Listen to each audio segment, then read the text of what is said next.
네, 12월 셋째 주 일부 예배 오신 여러분들을 주님의 이름으로 환영합니다. 지난주에 이어서 여호수아서를 볼 텐데요. 여호수아서의 주제로 볼 수 있는 것 중에 하나는 여호와의 전쟁입니다. 여호와의 전쟁. 그런데 특이하게도 이 여호와의 전쟁에 하나님께서는 인간인 이스라엘을 참여케 하시고 경험케 하시는데, 이 전쟁을 하기에 앞서 이미 오경에서부터 수많은 것들을 행하셨지만, 특별히 전쟁을 치르기 직전에는 무엇을 시키시는지 잘 보셔야 합니다. 오늘은 그 중에서도 전쟁 직전에 이스라엘이 인도되는 길에 대해서 조금만 살펴보았으면 합니다. 지난주에 살짝 언급하긴 했었는데, 이스라엘의 인도되는 길을 보면 놀라움을 감출 수 없습니다. 바로 그들의 삶에서 가장 큰 실패를 했던 장소로 다시 인도된다는 것인데요. 시딤으로 인도될 뿐만 아니라 정탐꾼을 보내게 하시는 데에서 그 인도를 확인할 수 있습니다.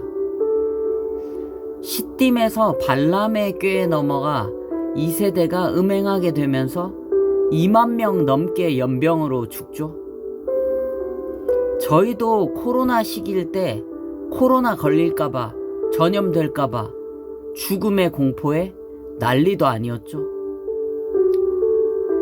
그래서 사업부터 국가 행정까지 여러 가지들이 단절되고 마비되고 해체되어서 악몽과 같은 나날들을 보낸 분들이 많을 겁니다. 2세대가 새 출발을 하면서 정말 잘해보려고 했는데, 단합회도 했는데, 딱 개척하자마자, 선교지 나가자마자, 개원하자마자 꼬꾸라진 거예요. 이제 겨우 잊어버리고 회복을 하고 안정을 찾나 싶을 때, 바로 다시는 오고 싶지 않던 그 악몽과 같은 장소로 다시 데려오신 거예요. 그리고 시키시는 일은 정탐하라는 거예요. 자신들의 부모와 자신들의 어린 시절에 잊을 수 없던 크나큰 아픔을 주었던, 그들을 40년의 고난의 구렁텅이로 빠뜨려버린 가나안 정탐. 이 민족의 잊을 수 없는 아픔은 우리나라 역사에서도 찾아볼 수 있죠. 임박한 해방과 통일의 꿈에 기뻐 자식들과 미래를 그리며 기대했던 독립운동가들부터 보통의 조선인들에게 청천벽력과 같은 미 군정이 들어선다는 소식과 함께 분단이 되고 6.25가 발발하고 죽고 피난 가며 이산가족이 생기고 냉전체제가 시작된 일련의 사건들은 그들이 가진 고난 속에서도 간직했던 꿈과 수고를 산산조각 내버렸죠. 2세대에게 정탐꾼 사건은 바로 그런 사건입니다.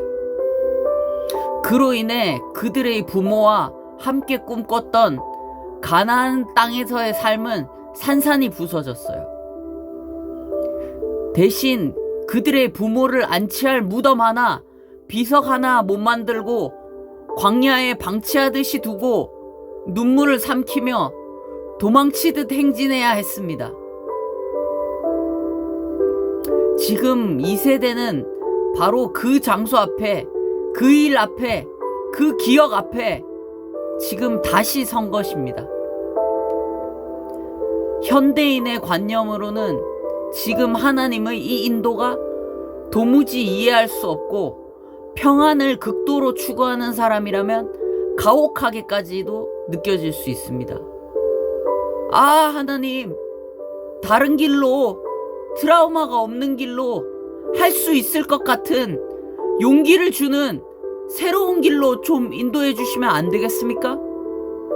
다른 길도 있는데 왜 꼭 굳이 이 시점에 나에게 극도의 공포감과 두려움과 초조함이 밀려들게 하는 PTSD 오는 실패했던 하필 이 길입니까?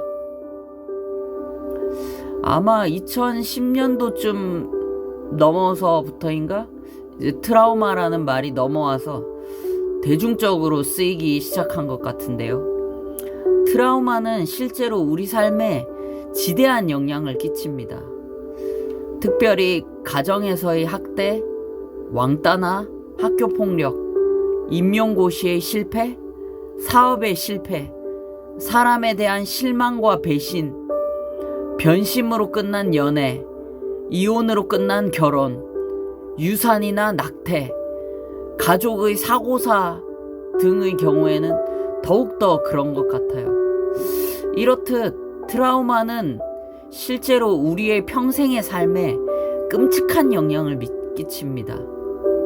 실제로 참전 군인들이 겪는 트라우마는 일상생활조차도 불가능하게 할 정도죠. 그러면 도대체 이 거대한 여리고를 앞에 둔 시점에 가장 용기가 필요할 것으로 보이는 시점에서 왜 하필 우리의 가장 큰 실패들을 들춰내시는 거예요? 왜? 도대체 뭘 하고 싶으신 거냐는 거예요.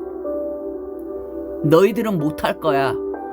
너희 부모와 너희 어린 시절에 그랬던 것처럼 너희들의 시신도 제대로 수습 못해서 짐승과 까마귀의 밥이 되고 네 자식들이 그 앞에 울부짖으며 평생 마음의 짐을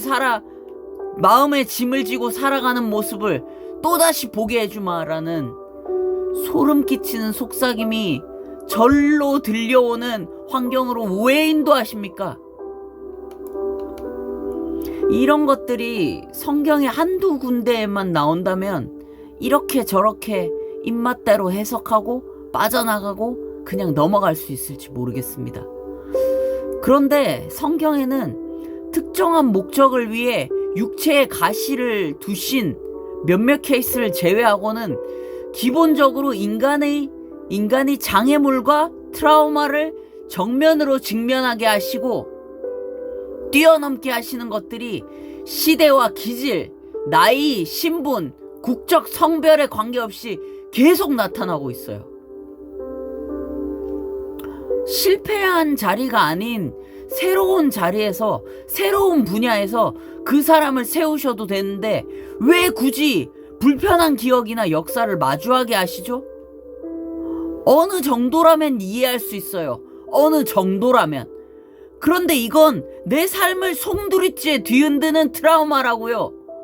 하느님, 나를 잘 아신다면서요. 내 아픔을 아신다면서요. 이 부분만은 제발 그냥 좀 놔두세요. 나 죽어요. 노예인 기억을 주지 않으면 됐잖아요. 성공만 주면 됐었잖아요. 그러면 아무 문제 없을 텐데. 그러면 잘할 텐데. 하나님께서 그렇게 사람에게 자유의지를 주시기만 하고 훈련시키지 않으시고 끝까지 온실에서 보존하는데 관심이 있으신지는 잘 모르겠습니다.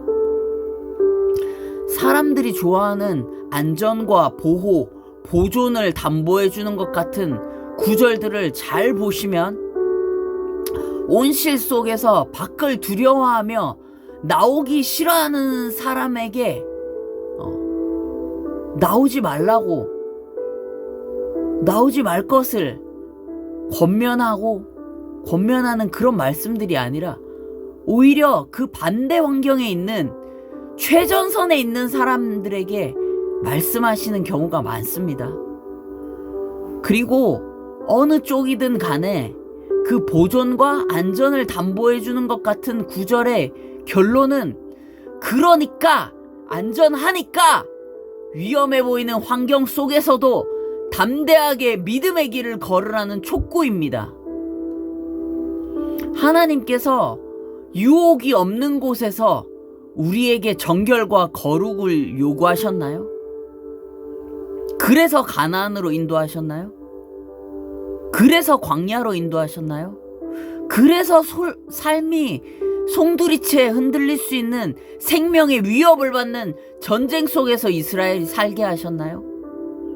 그래서 족장들도, 요셉도, 모세도, 다윗도, 다니엘, 엘리야, 선지자들, 베드로, 제자들, 아픔도 실패도 장애물도 없는 길로 인도하셨나요? 하나님의 말씀이 우리에게 보여주는 바는 과연 무엇일까요? 트라우마가 너를 지배하지 못하게 하겠다. 트라우마가 너의 삶을 결정짓도록 두지 않겠다. 트라우마로 불구가 된 망가진 너의 인생을 내가 일으켜 세우겠다. 여리고와 같은 장벽들을 거인과 같은 절대 이길 수 없을 것 같은 장애물을 이제 내가 넘어서게 하겠다. 넌 이제 새로운 피조물이야. 이전의 내 모습은 잊어라. 내 신을 벗어라. 이제부터는 새로운 시작이다. 내가 너의 실패한 자리, 바로 그곳에서 너를 일으켜 세우겠다. 너의 수치를 씻기겠다. 나의 안에 거하라. 말씀 안에 거하라. 일어나라. 귀를 열고 눈을 열어 나를 봐라. 너의 약함을 극복하게 해주겠다. 나와 함께라면 내 안에서는 불가능이 없는 것을 보여주고 체험시키겠다. 앞으로 미래에 불가능해 보이는 환경 속에서도 환경을 넘어 나를 바라볼 수 있도록, 살얼음판을 걷는 것 같은 길에서도 동행할 수 있도록 나의 유업을 이을 자로, 나의 신부로 자라나게 하겠다.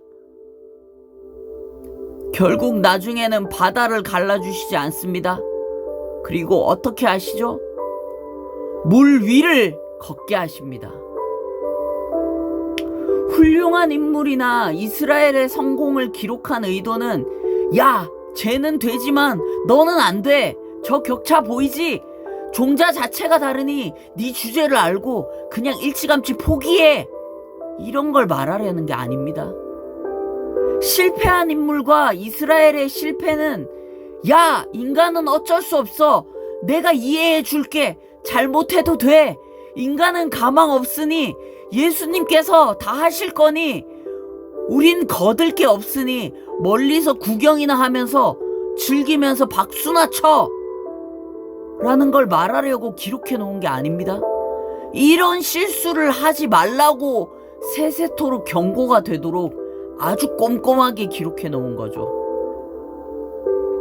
자신들을 예수님을 따라가는 그리스도인이라는 걸 서슴없이 자처하고 목표로 하고 있다는 기독교인들이 예수님의 예표인 인물들도 따라가기 싫다고 주저앉아 버리면 어떡합니까?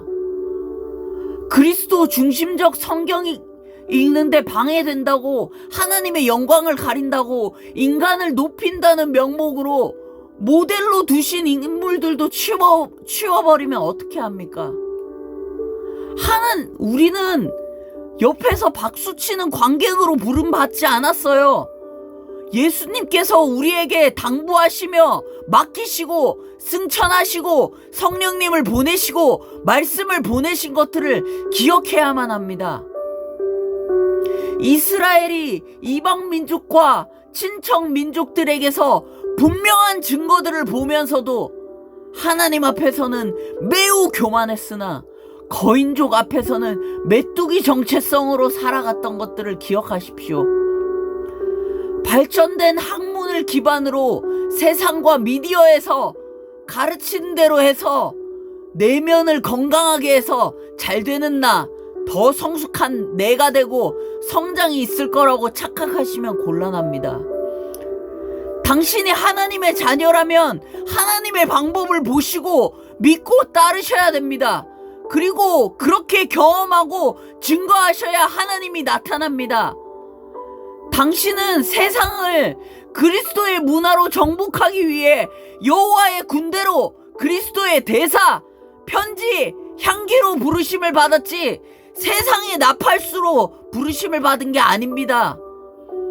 하나님께서는 수술하셔서 치유하는 의사이시지 진통제만 처방하는 약사가 아닙니다. 하나님께서는 우리들의 상처를 너희들이 예민하니까, 너희들이 아직 약하니까, PTSD 오니까 다루지 않겠다, 덮어두겠다, 건드리지 않겠다고 하시지 않습니다.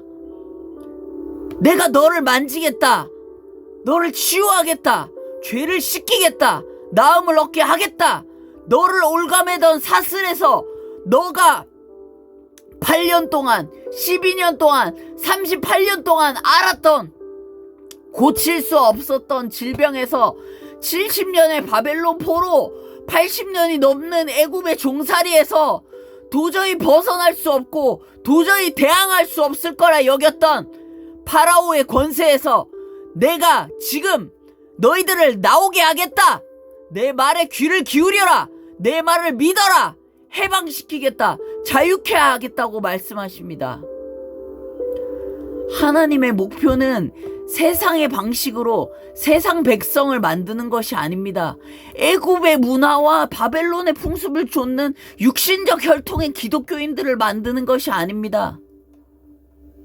가나안에 도착하기 전에도 이미 광야 안에서부터 가나안을 두시고 연습시키시고 가나안을 누린 자들이 있듯이 천국이 오지 않았지만, 지옥이 오지 않았지만 이미 우리에게 와 있습니다. 인간 스스로의 실패는 이미 결론 났습니다. 하지만 그렇다고 끝은 아닙니다. 하나님께서 우리에게 손을 내미시기 때문입니다. 나에게 구원을 주시는 하나님의 손을 붙잡으십시오. 우리의 삶이 진정 전능하신 하나님의 손에 붙들리는 삶 되기 원합니다. 우리 기도하고 찬양하시겠습니다.